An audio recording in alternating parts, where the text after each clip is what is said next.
Hati-hati Pak, silakan ambil kiri, ambil kiri. Bandung via Singapura Nagarut, Nagrek. Patuhi rambu-rambu. Suruh ke sana, goblok kamu. Suruh ke sana. Gak, suruh ke sana semua. Polisi, suruh ke sana, kita ngantri. Suruh ke sana dulu. Kita ngantri, goblok kamu. Ngapain? Yo, siap. Gimana Mas? Sama-sama Mas, yo.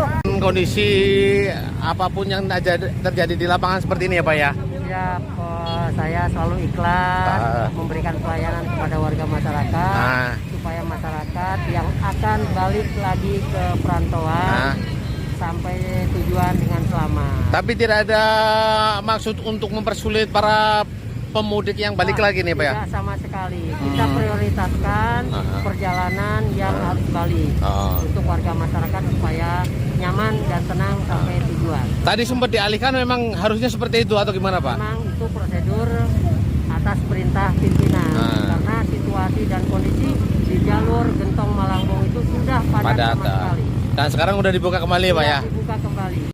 Ya. Kami mohon maaf karena tadi ada sedikit miskomunikasi, pengalihan jalur, terus sedikit ada ketegangan, tapi kami mohon maaf dan kita sudah selesaikan dengan baik. Terima kasih.